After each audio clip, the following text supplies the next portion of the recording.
So what I want to do here is have a discussion on all new, all different Marvel. And what I'm hoping is that at the end of this, you'll have a strong understanding of where to start if you're looking to get into all new, all different Marvel, as well as what this means for the future of the Marvel Universe.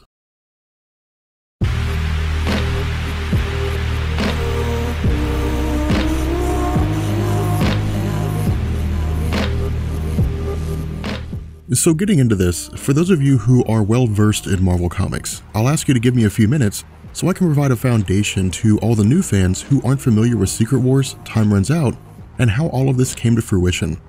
So the reason behind all new, all different Marvel rests in the history of Marvel's publications, and where early stories in the 1960s with Spider-Man, the Fantastic Four, the X-Men, and the Avengers were all pretty clean in terms of continuity and crossovers. In 1977, Marvel launched a story titled What If Spider-Man Joined the Fantastic Four? Designed to be a retake on Spider-Man issue number 1 and the fact that the Fantastic Four turned down his request to join the team, this story represents the first time that Marvel had experimented with an alternate reality. While it was not considered to be in continuity and would allow for the launch of the What If series, which focused on out-of-continuity stories that provided a different take on popular events and characters,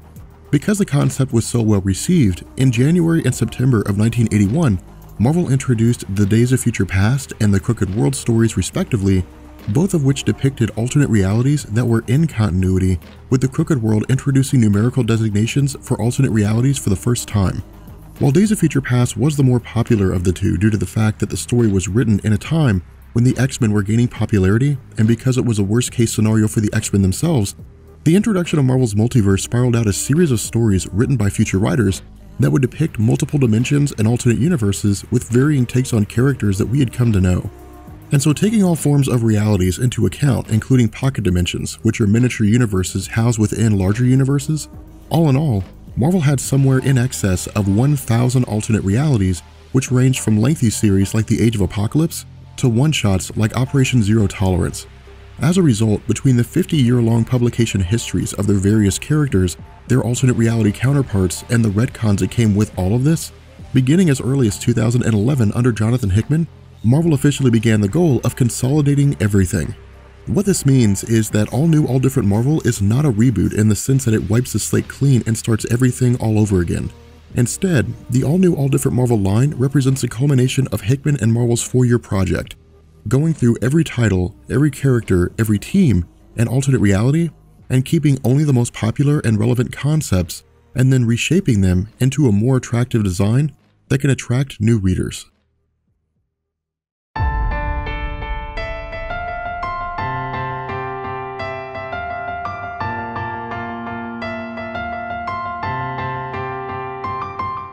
So if you're looking to get into the all new, all different Marvel universe, but don't really want to spend a ton of money on titles that you're unsure about, the best decision here is to go with all new, all different Marvel Point 1. Functioning as a prelude to the Contest of Champions comic, which is designed to be a tie-in to the mobile game, Point 1 also provides us with a bit of a tour of the various Marvel titles minus the Avengers and the X-Men, as well as several other solo arcs. In this book, you'll find previews for the Carnage Solo series, which returns Cletus Cassidy to his dark and sadistic roots and feels similar to the Maximum Carnage event from 1993, the Rocket Raccoon and Groot series, which is more of a comedic story, Agents of S.H.I.E.L.D., which has a feel similar to the TV show with the same cast members albeit without the same events, All New Inhumans, and Daredevil, which actually feels similar to the Netflix series in terms of its darker ambiance. Now, if you're someone who jumped into Marvel with Secret Wars, your initial response to this title may be a bit confusing regarding some of the characters and their lack of reference to the events of Battleworld. As an example, the story starts us off with the Maestro Hulk, who states that this location for Contest of Champions is what's left of Battleworld. However, during our discussion with the Future Imperfect tie-in from Secret Wars, which ended with the Maestro trapped in his own mind for the rest of his life, where his appearance here may seem a little confusing and definitely raises a few questions, because the answer likely rests in how Secret Wars ends. Rather than spoiling the ending of Secret Wars itself, what Marvel did was launch their all new, all different line with an 8-month gap between the end of Secret Wars and the issues you'll find here. And so while future stories may jump back and cover the 8-month window, at the moment, we can simply take the comics as they are and meet with Secret Wars once it finishes. Now, like Point 1, Avengers number 0 provides us with a well-rounded preview of the various Avengers titles from the perspective of Squadron Supreme. Now, unlike Point 1, this actually requires a bit of knowledge on things prior to Secret Wars, particularly Time Runs Out. However, if all you're looking for is a surface explanation, or you simply just don't care about Squadron Supreme, the story as it's written will suffice in that Marvel states that the group is simply composed of various heroes from alternate realities whose homeworld and teams were destroyed during the incursions and the eventual multiversal collapse. Because of the nature of the content, this will most likely be a title that will require a more expansive explanation here on my channel once we begin breaking down some of the various stories from week 1. But in Avengers issue number 0, you'll find the Vision solo series where he is the only one who seems to remember everything prior to Secret Wars, as well as Captain Marvel, which focuses on Carol Danvers in more of a universal role rather than remaining Earthbound.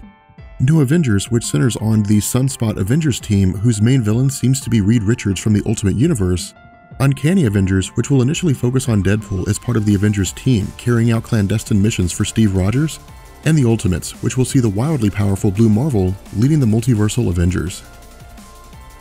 With that being said, we're going to bring this video to an end, and I hope you have a good understanding of where to start. And what we'll do in the next few days is we'll begin going over the various titles from week 1 in order to give you guys an idea of how these new stories relate to the characters, both during this new Marvel universe as well as the previous universe prior to Secret Wars.